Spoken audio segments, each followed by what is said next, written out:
Estamos ao vivo, em sintonia, um programa para te sintonizar com a sua saúde e com o seu bem-estar. E hoje nós vamos falar sobre saúde mental. Eu estou aqui com a doutora Samanta, psiquiatra, e a psicóloga Fabiana. Sejam bem-vindas. Obrigada. Que alegria receber vocês aqui, viu? E o assunto hoje tá bem assim, a gente estava aqui já num bate-papo bem intenso, e a gente vai trazer para essa roda aqui, mas ele está intenso, mas para trazer para vocês qualidade, conhecimento. Muitas vezes a gente fica confusa com tanta informação, e eu quero trazer aqui para vocês um pouquinho disso.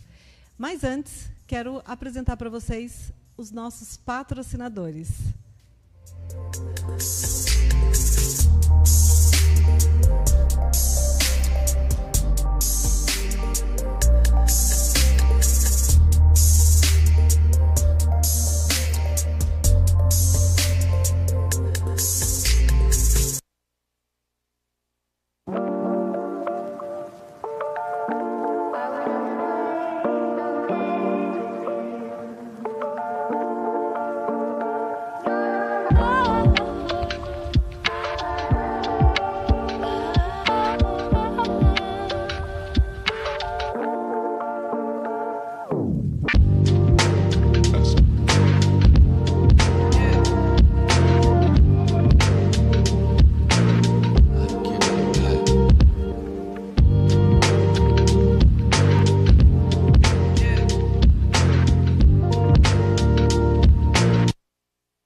A acupuntura é uma das ferramentas de atendimento da medicina chinesa, e por aqui já passaram muitos casos relacionados à saúde da mulher, como pacientes com dificuldade de engravidar, tratamentos complementares de endometriose, variadas queixas sobre ciclo menstrual, gestantes, estímulos de parto e acompanhamento de quem optou parar o uso do anticoncepcional. Mas há também casos de insônia, dor crônica, atletas, dermatites e as tão conhecidas emoções, estresse e ansiedade. Sim, a medicina chinesa é realmente maravilhosa e pode ser aplicada a tudo isso. Todos os meus pacientes passam por um momento de conversa sobre suas queixas e por uma avaliação dentro das técnicas da medicina chinesa. No planejamento de tratamento, sempre considero a individualidade do paciente e em cada ponto escolhido, cada chá prescrito, cada hábito recomendado. E na escuta das queixas e histórias, há muito carinho, estudo e comprometimento.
Voltamos, sejam bem-vindos a mais um Em Sintonia.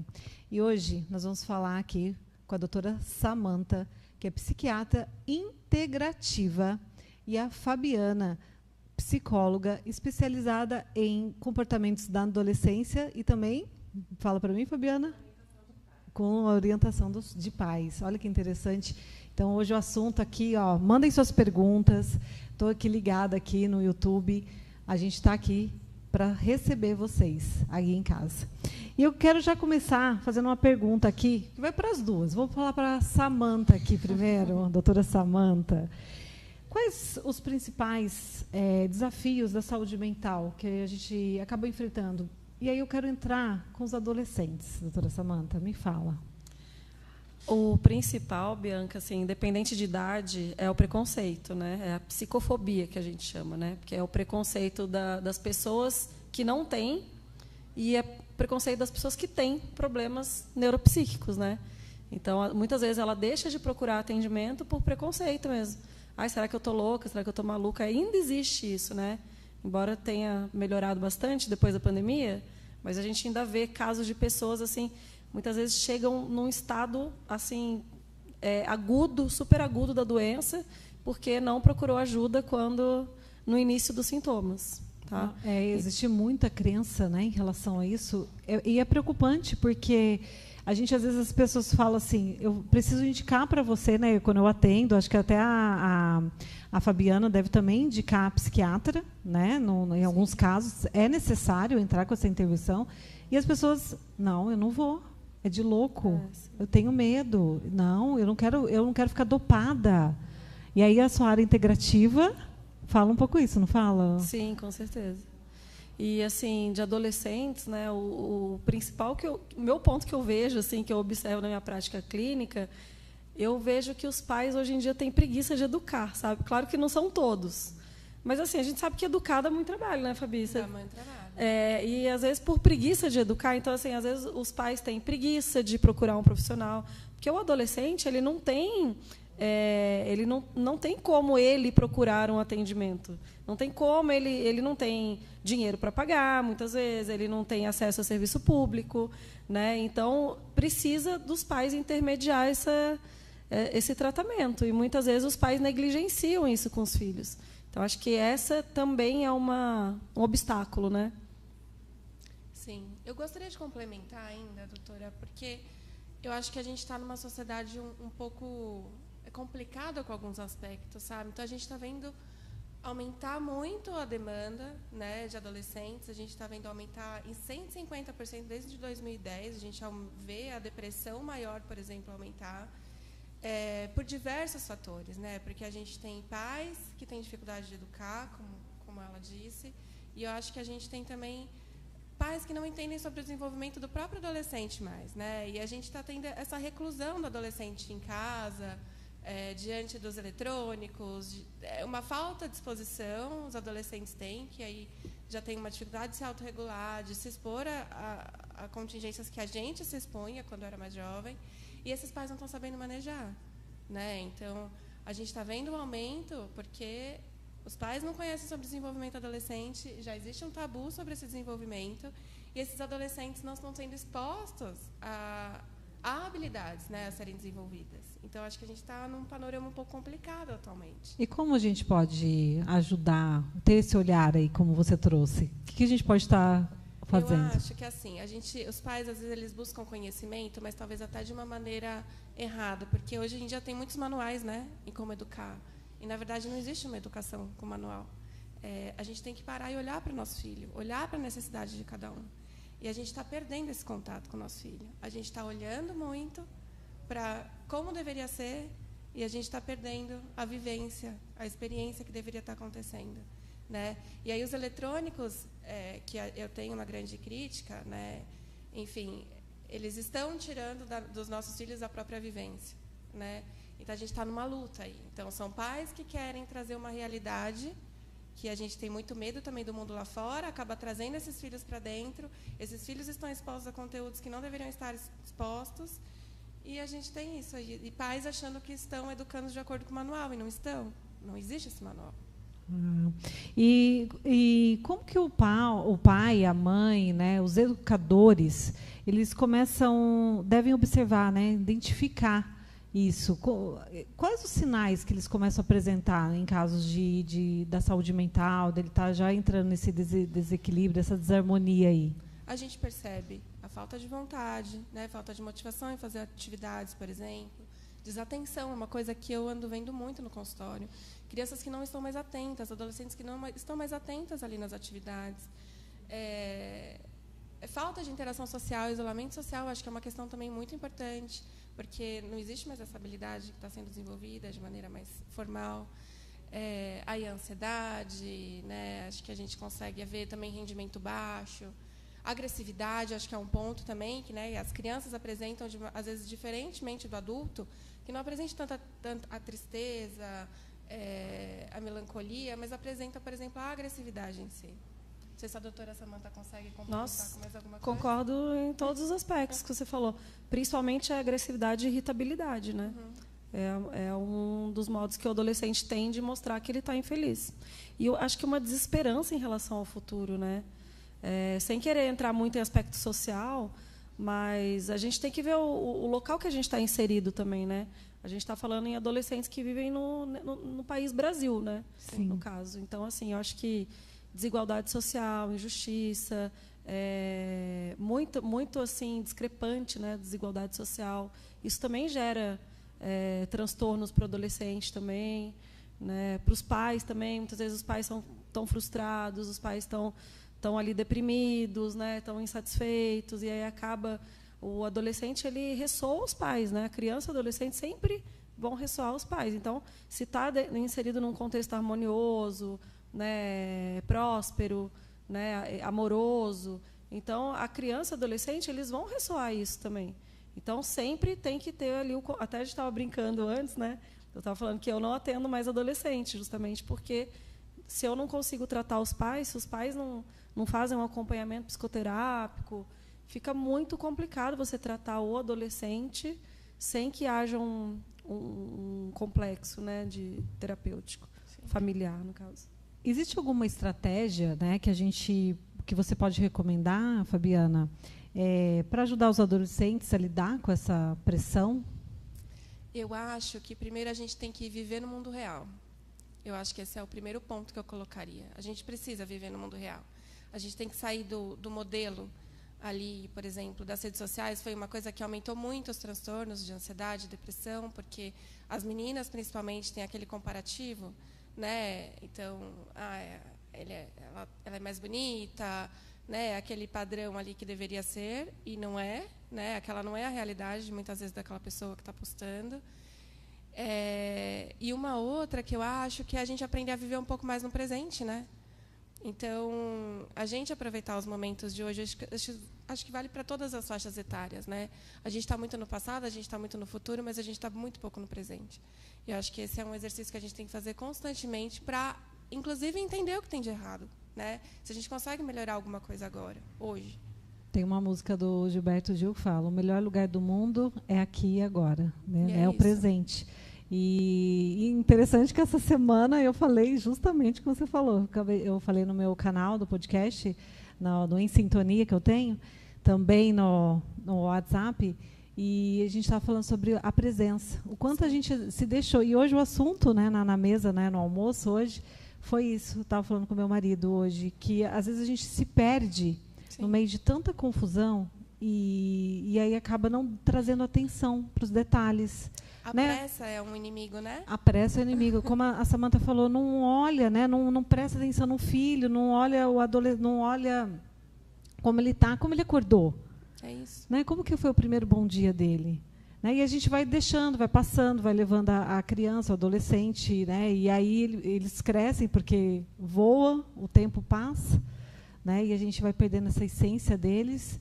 E aí eles vão se colocando nesse mundinho, né, lá no celular, e vendo coisas que talvez não está no seu controle, né? Então é bem complicado esse assunto. Mas agora vamos voltar agora para os pais, olhar principalmente para a mãe. Aqui temos 3 mães da mesa. que às vezes, né, até eu brinquei, né, porque o Rafael aqui me ajuda, e a doutora Samanta falou assim, você pode, ainda ele tem idade para ficar, depois você não tem mais controle. Mas ele gosta de vir, gosta de participar, gosta de estar aqui, estar envolvido ali, atento à câmera, está ali, ó, com a carinha toda vermelha ali, porque eu estou falando dele. Mas eu queria perguntar para a doutora Samanta, principalmente agora, para as mulheres, quais os transtornos mentais mais comuns que a gente observa, né, na mulher, no adulto? Vamos falar homem, mulher, mas principalmente nas mulheres aí. Eu acho que não tem um assim que a gente mais observa, acho que é bem distribuído, tá? Hoje em dia, né, um assunto que está bem em alta é a questão do burnout materno, né? Que antes a gente só falava em burnout com um nexo causal laboral, né, relacionado ao trabalho. Sim, mas a gente vê que muitas mães estão entrando em burnout, né, por conta de realmente um trabalho excessivo, exaustivo. Muitas vezes essa mãe trabalha fora e trabalha em casa também. Então, eu acho que é um assunto que está bem assim pertinente de ser falado atualmente, né? Mas a gente vê outros assuntos, né? Meu foco é muito com TDAH, né? Então eu vejo muitas mulheres sendo diagnosticadas tardiamente, também com TDAH, com muitos prejuízos funcionais, né? Em termos de gerenciar o tempo, gerenciar a casa, gerenciar a vida mesmo, né? Uma dificuldade de gerenciar a vida por conta do TDAH. E isso acaba gerando, né, a depressão, a ansiedade. Eu costumo dizer que a depressão e a ansiedade, elas são a camadinha externa da cebola, sabe? É o que aparece, né? Mas o que tem por trás, né, tem muita coisa. Me fala um pouquinho, você falou do TDAH, tem muita gente que gera uma confusão, tem muita gente falando até, né, falando que hoje todo mundo tem TDAH. Né? Eu tenho TDAH. Como que a gente identifica isso? Existe algum exame? Existe algo que possa fazer? Como que é identificado? Existe, sim. Assim, primordialmente, o TDAH é uma doença do neurodesenvolvimento. Então, essa coisa da pessoa, hoje em dia, todo mundo dizer que tem TDAH, né? O médico ali que está acompanhando, ou o neuropsicólogo, né? O padrão ouro é uma avaliação neuropsicológica, né? Para ter o diagnóstico. Mas tem casos que são tão claros para a gente que a gente já consegue diagnosticar assim, de conversar com a pessoa. E aí você confirma através dos critérios ali do DSM e também pelo histórico, porque o TDAH, por ele ser uma doença do neurodesenvolvimento, ele começa desde o nascimento, ali a pessoa já apresenta os sinais do TDAH ali, né? Igual a Fabi falou, né? Excesso de telas causa muita desatenção, falta de foco, ansiedade, depressão vão causar sintomas também que a gente chama like TDAH, né? Que é a desatenção, procrastinação, tudo isso são sintomas que se encontram nas patologias, né? Mas é através de uma entrevista mesmo, uma anamnese minuciosa, e algumas vezes precisa de uma avaliação neuropsicológica, a gente consegue ter um diagnóstico. E dentro da integrativa, existe algo que a gente pode amenizar essa disfunção, né? É uma disfunção? É um transtorno. É um transtorno. Como que a gente pode... É horrível, né? Transtorno. Transtorno, né? Os nomes na psiquiatria são horríveis, né? Surto, transtorno. Existe muito, assim, tanto que, para mim, assim, é muito mais eficaz, né? A medicina integrativa, apesar de eu não gostar muito desse nome integrativo, né? Mas acho que banalizou muito. Mas, assim, eu acredito que todo médico deveria ser integrativo, vamos dizer assim, né? A gente sempre deve abordar as questões... né, nutricionais, comportamentais, espirituais do paciente, né? A gente tem que olhar aquele paciente como um todo. Então, vou dar um exemplo para você. Você tratar um TDAH, por exemplo, com a medicina integrativa, você tem que deixar o corpo dele nutrido, né? A gente sabe que o nosso cérebro, para funcionar, precisa de vários nutrientes, a gente precisa de ferro, a gente precisa de B12, isso é o básico, né? Limpar o terreno biológico, né, limpar ali a pessoa de parasitas, de alguns vermes que podem, fungos também, né, que atrapalham bastante essa questão neuropsíquica. Então, a medicina integrativa, ela olha sempre o todo, ela vê qual é a relação que essa pessoa tem com a vida, né, que a gente fala de espiritualidade, mas isso independe de religião. A espiritualidade é, eu tenho um propósito, eu tenho um objetivo de vida, o que eu estou fazendo aqui? Então, a gente conseguir trazer a pessoa para essas reflexões E isso também ajuda muito no tratamento, né? Eu estou passando por um problema porque eu tenho que passar, eu tenho que aprender algo com isso. Então, assim, é muito, muito amplo. Sim. Esses tempos atrás, a gente recebeu a doutora Melissa, falamos sobre câncer de mama, e ela trouxe esse olhar integrativo, né? O quanto é importante a gente olhar tanto para alimentação, para suplementação, atividade física e espiritualidade. Né? Integrar tudo isso, porque é importante para nós, para corrigir, né? Olhar para o terreno biológico, já vou dar dica, olhar para o terreno biológico, importantíssimo. Eu falo, e as pessoas não acreditam em mim, doutora. Ai, bobeira, não vou dar sentido a isso. Puxa a orelha delas que estão me ouvindo, e eu falo, elas acham que é besteira. Fala a verdade aí. Eu chutaria que, assim, pelo menos 80% das doenças, se a gente tivesse acostumado, se a gente tivesse esse hábito de limpar o terreno biológico, elas não existiriam, né? Porque mesmo doenças de cunho genético, você consegue, através da epigenética, você consegue mudar ali a genética da pessoa através de bons hábitos, né? Então, é fundamental. Tintura de desparasitação é sensacional, né? Olha. É uma das coisas. Uma das coisas. Mas eu vou voltar um pouquinho agora no que a doutora Samantha falou, para falar com a Fabiana, que a gente fala dos filhos no celular, mas os pais... São modelo. Com certeza. Né? Eu acho que a gente está tendo uma vida hiperconectada e, na verdade, pouco conectada, entende? E os pais estão o tempo inteiro, né? E a gente não tem mais desculpa hoje em dia, né? Ah, porque você não viu meu e-mail? Ah, porque você não viu meu WhatsApp? Os pais não conseguem nem desligar, porque eles não têm mais desculpa. Então, são pais que estão querendo dar conta de muita coisa ao mesmo tempo, mas não estão sabendo colocar um limite também para eles mesmos, de trabalho, de eu vou resolver isso agora, agora é o momento de ficar com meu filho, eu vou desligar o celular, eu vou deixar ele num lugar um pouco mais longe para ele não me atrapalhar, né? E poder participar também. Então, isso também gera uma sobrecarga gigantesca, porque a gente quer fazer tudo ao mesmo tempo, mas a gente não dá conta de fazer tudo ao mesmo tempo, né? E aí acaba gerando estresse, cansaço mental, esgotamento. Sim. Aí pode até confundir com um transtorno, né, que você acabou de trazer do TDAH, achando que é isso, mas às vezes é o excesso de sobrecarga. Estou correta nesse sentido? Eu trabalho com... Hoje, eu sou analista do comportamento, mas eu tenho uma linha que chama terapia de aceitação e compromisso, que é uma terapia que vai trabalhar bastante questões de valores, que era o que a Samantha estava falando. Né? Então, eu acho que a gente saber que a gente tem propósito, que a gente tem questões que a gente gostaria de seguir em frente com relação a isso, é assim, que filhos que eu gostaria que eles fossem um dia? Né? Que filhos que eu gostaria de ter? Essa sementinha ela é plantada todos os dias, ela é regada todos os dias um pouquinho. Né? Não existe uma mágica que vai acontecer. Então, é isso que a gente precisa estar. A gente sempre vai dar 100% do nosso filho, sempre super bem.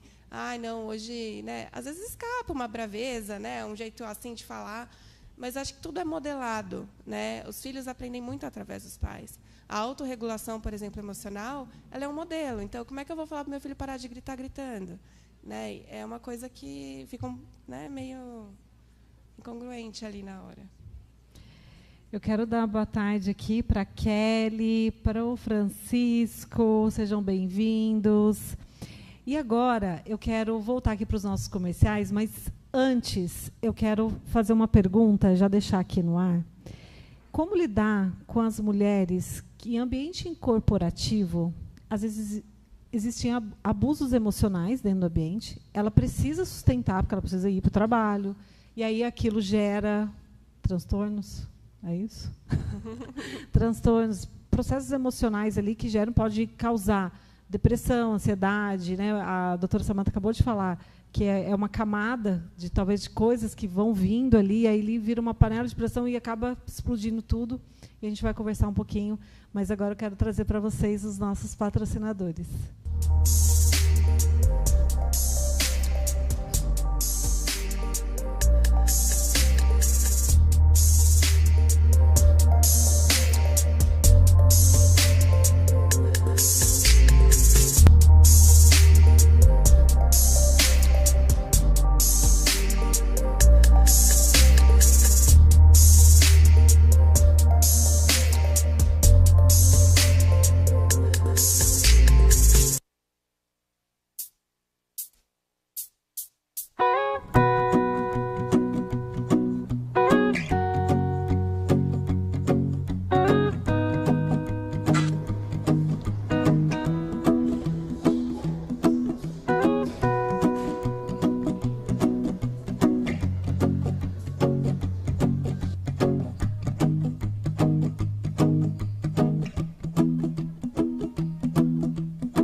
Bem-vindo!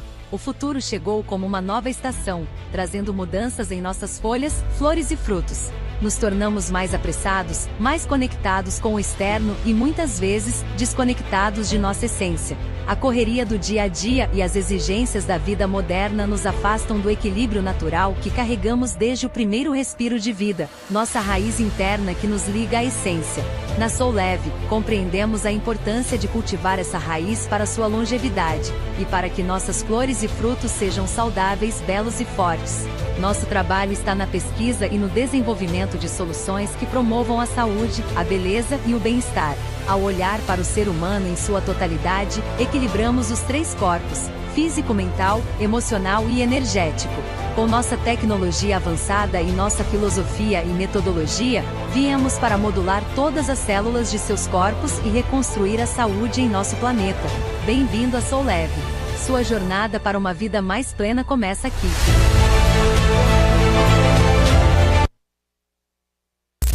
Olá, muito prazer, sejam bem-vindos.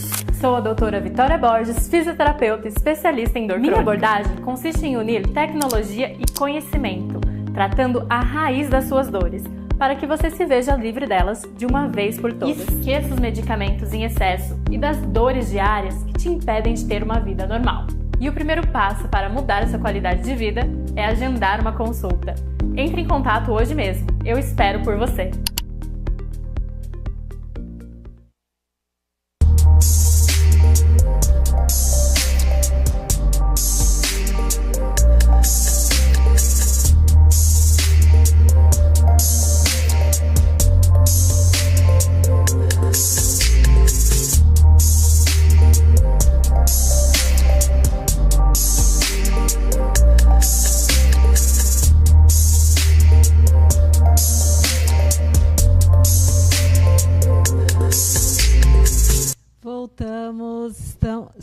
Estamos ao vivo aqui novamente. Já quero dar boa tarde para a Lígia e para a Ângela. Maravilhosas, bem-vindas aqui com a gente. E eu quero falar com vocês agora um pouquinho de seguir o @ aqui da casa BMC Channel. Compartilhe, curtam aqui o canal. Compartilhe também, comente lá no meu Instagram, @bianca.giovanelli. Eu quero pegar aqui o Instagram dessas maravilhosas, para vocês seguirem elas e tirarem dúvidas lá também. Me fala, doutora Samanta, qual que é o seu @? Eu tenho uma clínica, né, de medicina integrativa aqui em São José dos Campos, Instituto Nimai, N de navio. Instituto e tem o meu Instagram pessoal, que é doutora Samanta Nimai. Sigam lá e aproveitem. E você, Fabiana? O meu é fabi.bertoni.zerbinati.psico.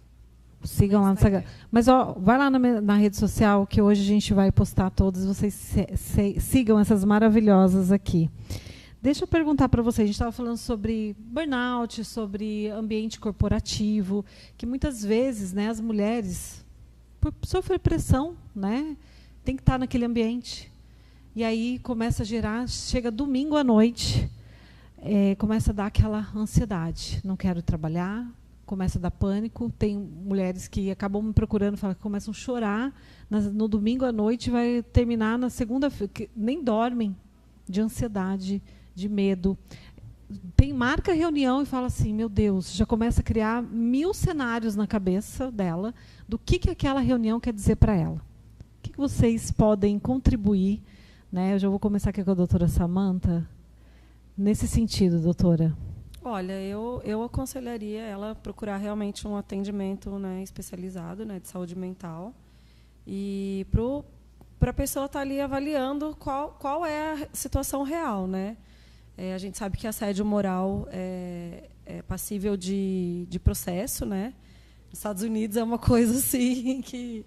Não tem nem o que fazer, né? Mas a gente sabe da realidade aqui no nosso país. Exatamente. Né? Nem todo mundo pode, né, partir para esse princípio. Mas, assim, se for caracterizado, de fato, um burnout, né, se tiver a associação ali com a atividade laboral, com, né, a dinâmica do trabalho da paciente ali, a gente afasta, a gente medica, a gente faz...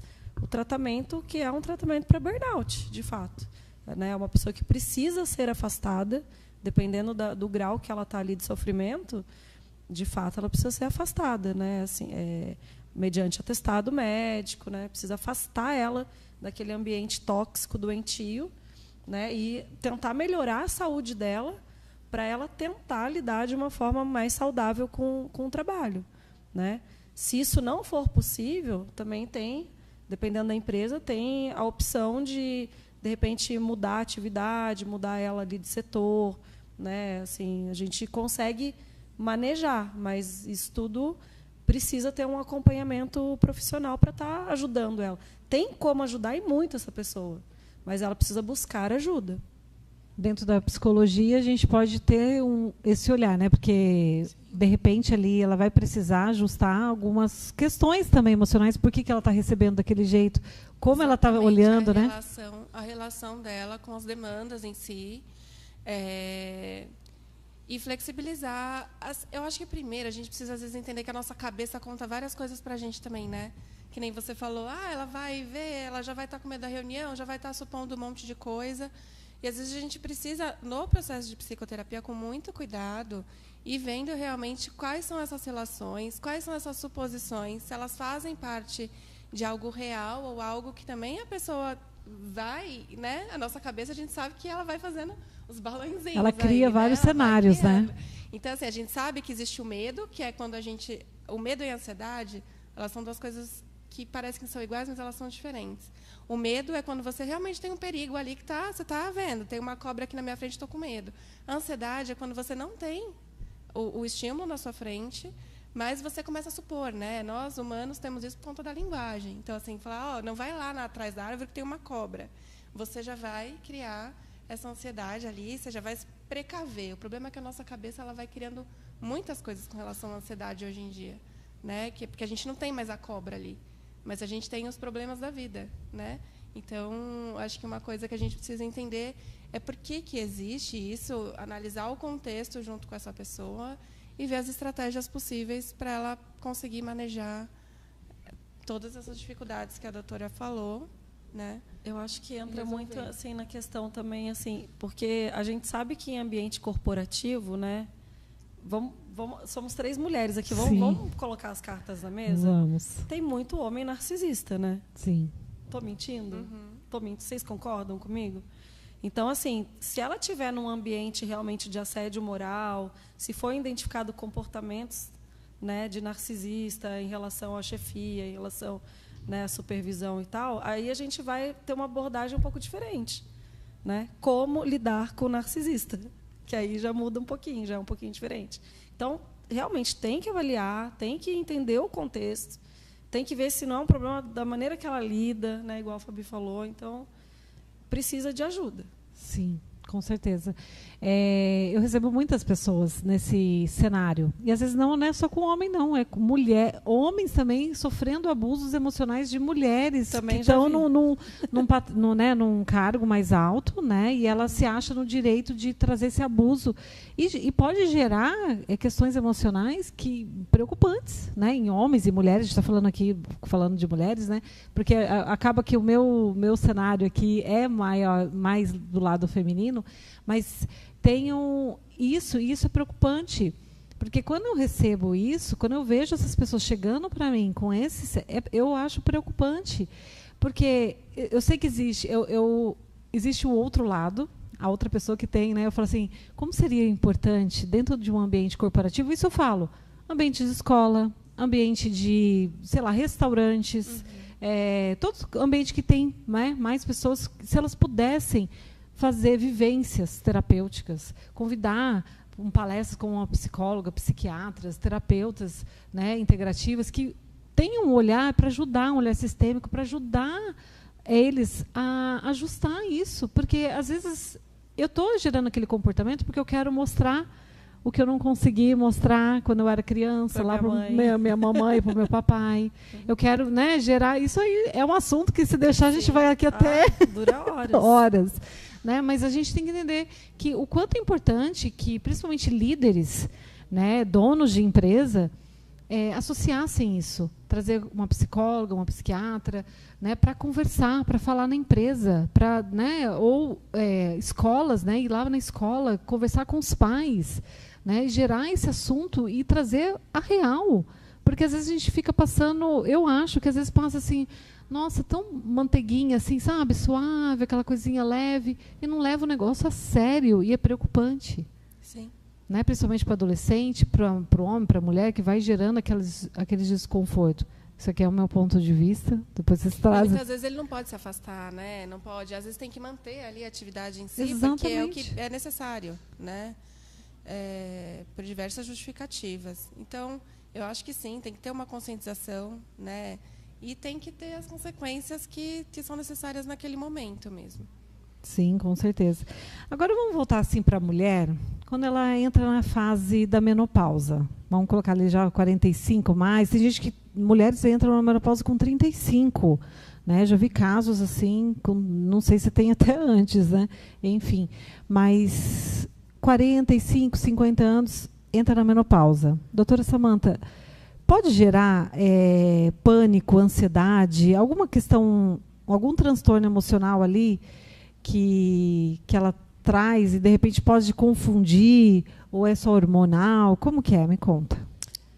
Assim, o corpo humano ele não é fragmentado, né, igual a gente pensa, né? Então, assim, o sistema endocrinológico, o sistema nervoso, né, o sistema ginecológico, né, vamos dizer, geniturinário, né, vamos dizer assim, eles não estão separados, né, eles são interligados, né? Então, essa alteração hormonal que a menopausa traz, ela também vai ter consequências mentais, né? Então, o estrogênio ele tem receptores no cérebro, né? Que são receptores estrogênicos. Por isso que muitas mulheres têm enxaqueca, têm receptores hipofisários também, então tem os fogachos. Então, é tudo interligado. E é muito comum, sim, nesse período de menopausa, né, na perimenopausa, vamos dizer assim, a mulher apresentar sintomas neuropsíquicos, como ansiedade, depressão, um déficit cognitivo de memória. A gente vê isso numa prática muito constante também. Pode acontecer, sim. Eu já vi casos de mulheres, né, comentarem comigo que sente tanta raiva, que dá vontade de destruir tudo, jogar tudo para o alto. Gera tanta raiva. Teve uma que me contou que chegou em casa, arrancou todas as roupas de cama, levantou o sofá de tanta raiva que ela sentia. E aí, depois ela descobriu que era por conta que ela estava entrando nessa fase. Então, você imagina a cabeça dela nessa fase, como que estava. E como isso, a psicologia pode ajudar nisso, doutora Fabiana? Eu acho que a gente sempre vai no sentido das mesmas coisas, né? Acaba que acho que a gente... Claro, tem todas as alterações, mas a nível de comportamento mesmo, acho que a gente precisa buscar fatores que às vezes vão relaxar a gente, que naquele dia que a gente está, o que a gente pode fazer para diminuir a sobrecarga, para buscar uma autorregulação um pouco mais efetiva, né, para diminuir um pouco os desconfortos. E eu sei que a mulher também, a prevalência, para quem já teve depressão, é maior ainda na menopausa, né? Então, se você já teve depressão uma vez na vida, na menopausa isso vai aumentar. Então, tem uma incidência grande. Então, ficar atento a isso, tratar um pouco com prevenção. Eu acho que prevenção é uma coisa muito importante, que a gente precisa falar em saúde mental.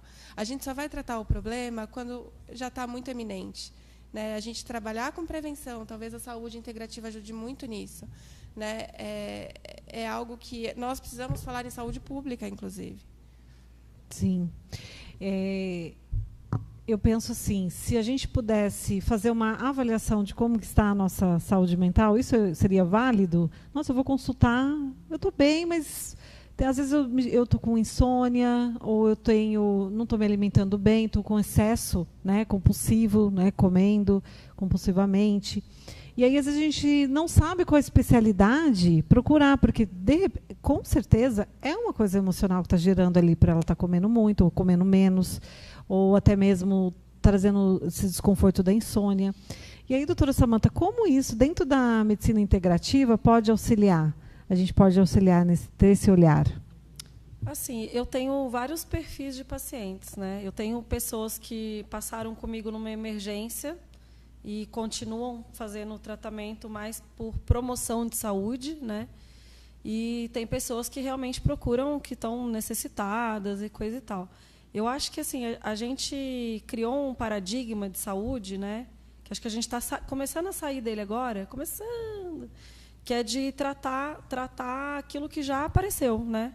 A gente acaba, eu estou com dor no joelho, é anti-inflamatório. Só que na saúde mental não é assim que funciona, porque assim é muito mais fácil você tratar uma doença, você prevenir é muito mais fácil do que você tratar uma doença mental, porque quando a doença mental vem, ela já se materializou, entende? E muitas vezes é um passo para ter uma doença física. A gente sabe que existe uma hierarquia da mente sobre o corpo, né? Então, muitas vezes a doença ela já iniciou ali no campo energético, depois ela vai para o campo mental e depois ela de fato se materializa. Então é muito mais difícil tratar. Uma depressão que vem de forma aguda, muitas vezes você vai ter que tratar com alopatia. Enquanto que se você fizer um acompanhamento nutricional, comportamental, né, a psiquiatria ela não funciona sem a psicologia.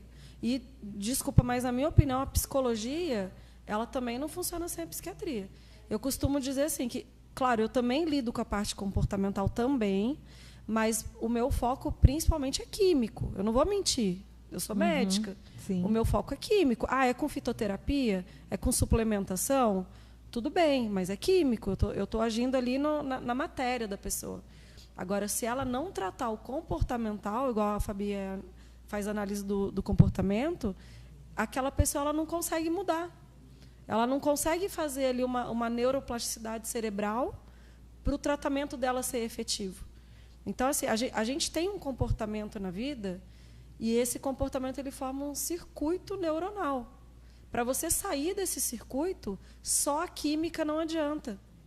Parece que a pessoa ela sempre volta a ter aquele comportamento, se ela não tiver uma boa psicoterapia acompanhando.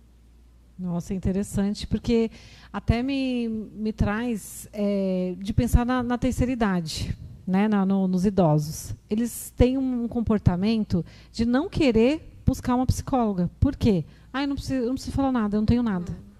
Aí só entra na psiquiatria, né, toma o medicamento e exatamente o que você falou, vai sempre retornar para esse evento, porque ela não vai ter, porque ela não mudou as ações dela através da psicóloga. Mas eu não tenho nada para falar para ela. Ela ficou, né, dependendo, não sei como que trabalha assim, eu não quero falar nada. O que você pode auxiliar, né, nesse movimento? Eu sei, né, que a competência é mais da adolescente, do pai e da mãe, mas pode ajudar muitos idosos a trazer esse olhar de, não, eu preciso de ajuda.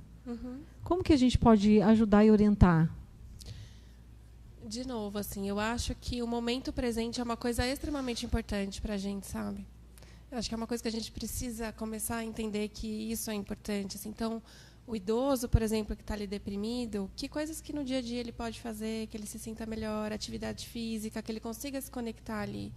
Às vezes é difícil sair daquele lugar, né? Mas acho que existe um compromisso que você tem que ter com você mesmo, né? Para buscar uma qualidade de vida melhor para você. Viver aí seus últimos anos aproveitando cada momento que você batalhou para ter, né? Então, na terapia, quando é difícil ali buscar ajuda, a gente tenta através do vínculo, né? Não tem nada para falar hoje, mas vamos lá através do vínculo, me conta como você está aqui, vai contando aos pouquinhos, a gente vai encontrando às vezes alguns gatilhos, algumas coisas que ele pode fazer diferente para mudar, para encontrar uma qualidade de vida muito melhor. Existem desafios que tanto vou trazer para os três, tá? Para o adolescente, que a gente começou a falar adolescente, a fase adulta e agora o idoso. Existem desafios que a gente enfrenta mental, que talvez seja imperceptível assim, né, aos nossos olhos, e trazer clareza para esse olhar, nossa, eu preciso de ajuda. Existe algum tipo de desafio que ele enfrenta? Talvez falta de vontade, né? Falta de perspectiva, falta de motivação, exatamente.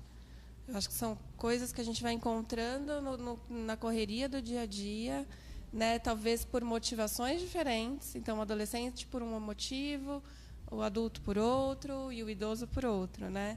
Eu acho que são motivações diferentes, mas que eu acho que são sentimentos talvez que sejam bem semelhantes. Falta de acesso.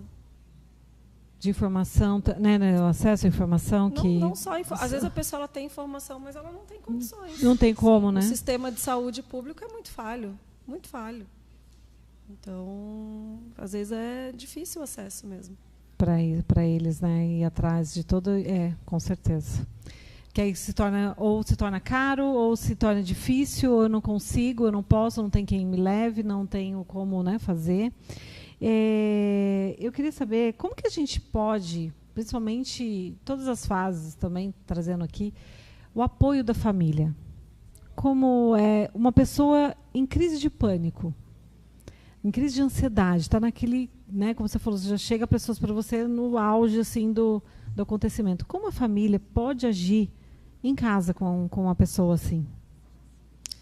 Olha, o transtorno de pânico, ele tem uma boa eficácia, o tratamento. Uma vez que a pessoa busca um tratamento, a tendência dela melhorar muito rápido é muito grande, porque hoje em dia a gente tem um arsenal terapêutico gigante para auxiliar. Eu costumo dizer assim, que a minha consulta é meio que uma aula, entendeu? Porque assim, eu gosto de explicar exatamente o que é o transtorno, como ele acontece, até mesmo bioquimicamente falando, baixa serotonina, por que a serotonina baixa, o que está de errado no corpinho da pessoa. Então, assim, informação é tudo, né? Eu acho que o meu trabalho é muito mais psicoeducar as pessoas do que, de fato, só uma medicar. mera prescritora, entende? A informação é tudo. Então, assim, a família, ela estando dentro desse contexto, né, de informação, de buscar informação, fica muito mais fácil para ajudar o paciente ali, né, no caso. E como o tratamento é efetivo, às vezes a pior coisa é a pessoa que não procura ajuda. Porque uma pessoa com transtorno de pânico, às vezes ela está anos. Eu recebo pacientes que às vezes está anos sofrendo. Doutor, faz 3 anos que eu tenho isso. Eu falo, por que você não buscou ajuda antes? Por que você está 3 anos sofrendo, tendo uma péssima qualidade de vida, sabe? E aí vem aquelas questões, né? Medo de tomar remédio, medo do preconceito e tal. Então, assim, muitas vezes a gente tem ficar ali a consulta toda quebrando preconceito. O arsenal terapêutico que a gente tem hoje em dia, por exemplo, para pânico, que foi o exemplo que você deu, tem medicamentos que não causam efeito colateral, não causam dependência. A gente está vivendo uma era na psiquiatria muito boa em relação a tratamento. Antigamente, a gente tinha o que era Aldol, clorpromazina, só remédio que deixava a pessoa totalmente disfuncional. E hoje em dia não está bem diferente. Então, uma vez que o paciente busca atendimento, busca tratar, ele fica bem. Entende? Excelente. Eu vejo porque eu tenho casos, né, conheço pessoas que têm esse transtorno, têm pânico, têm depressão, têm ansiedade. Elas só vão para o medicamento, tem medo de buscar. Vai no medicamento e tem medo de buscar a psicóloga. Ou vai para a psicóloga e tem medo de buscar o psiquiatra, porque acha que vai ficar dependente, não vai dormir direito, ou, né, vai causar efeitos colaterais. Então, ela fica... E aí, com o seu olhar integrativo, que eu gosto, né, de associar a suplementação para ajudar, né, os níveis, né? Você pode até falar um pouco melhor. E aí eu queria perguntar, você falou assim, eu dou uma aula. Uma pessoa que chega, né, que você falou, eu cheguei com pânico, ou crise de ansiedade, enfim. O que você poderia falar? Quais os sintomas que ela sente? Porque às vezes as pessoas sentem e elas não sabem. Existe aquele sintoma que é leve e tem o sintoma que já dá aquela crise que está todo mundo sabendo que você está tendo. Mas, de repente, é o silêncio que às vezes eu acho que é um pouquinho mais perigoso, não é? Assim, é difícil, porque cada caso é um caso, né? Eu costumo sempre dizer, se eu colocar 10 autistas um do lado do outro, um é completamente diferente do outro. E não é nem porque o autista tem os níveis, né, de suporte. Não é nem se eu pegar 10 ansiosos, cada um vai ter sintomas totalmente diferentes do outro, em graus diferentes. Sim. E não é meu papel julgar o grau daquele sintoma, porque o sofrimento alheio a gente não consegue. Né? A gente consegue ali ter uma noção, mas assim, a gente não consegue saber. Às vezes, uma pessoa que está sorrindo, que está sendo educada, está num sofrimento super agudo, né, Fabi? Você concorda comigo, né? Num sofrimento super intensificado ali. Então, assim, não dá muito para você mensurar, sabe? Sim. Mas qual foi a pergunta mesmo? Não, eu respondi. Não, se a pessoa, por exemplo, tem algum nível que ela pode trazer um alerta, por exemplo, nossa, eu só durmo 2 horas na noite. Ah, mas eu acordo, estou bem, estou disposta, está tudo bem. Né? E pode ser um sintoma de isso que eu quero. Alguns sintomas que às vezes talvez que a pessoa acredite que não seja nada e de repente com algum prazo, né, com um tempo, ali pode causar algum transtorno ali pior, causar, né, uma doença mesmo, né, enfim. Tem sintomas que são específicos de determinadas patologias. Esse exemplo que você deu é muito comum no transtorno bipolar, tá? Que a pessoa que não dorme fica super bem. Tem alguns sintomas que eles são específicos de determinadas patologias. Ah, interessante. Mas tem, como eu te falei, né? Se eu pegar 10 pessoas com transtorno ansioso, cada uma vai trazer uma sintoma. Mas tem uns que são comuns, né? Por exemplo, do ansioso, que é a palpitação, né, a insônia, a pessoa fica ofegante, pode ter náusea, né, sudorese, né, Fabi, ajudei. Algum desses sintomas são comuns.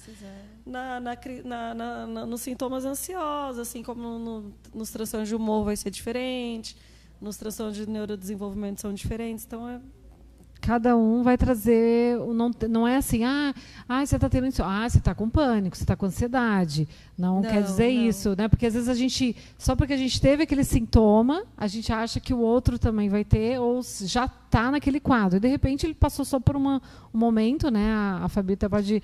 Um momento ali. Eu acho que tem uma coisa, principalmente do transtorno de pânico, que é assim.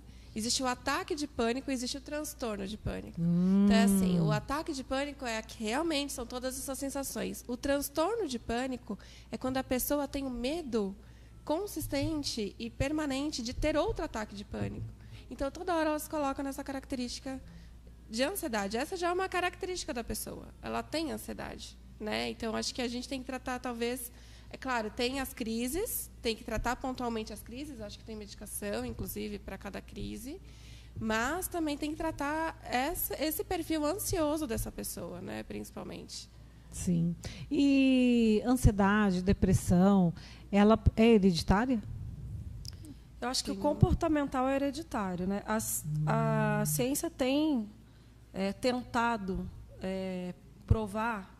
Você falou de sistêmica, né? Vamos falar um pouquinho de genética, né? A ciência tem tentado provar como o emocional ele também é passado de geração em geração, né? A sistêmica trabalha muito com isso, com ancestralidade, né? E é sempre uma dúvida que a gente tem, né? Será que isso é passado de fato geneticamente, né? O emocional, ou será que é o comportamento que é repetido, né? Mas é engraçado, é igual a teoria do centésimo macaco, né? Às vezes você tem uma pessoa ali, às vezes a pessoa é adotiva, às vezes ela não teve relação com a mãe, às vezes ela não teve contato com o pai, e ela acaba puxando características comportamentais desse familiar. Sim. Então, é uma dúvida, né? Existe que a gente no sistema fala que é a lealdade familiar que vai carregando de geração em geração. E se você não quebra aquilo, você traz isso para você, vai levar para os seus filhos e assim por diante.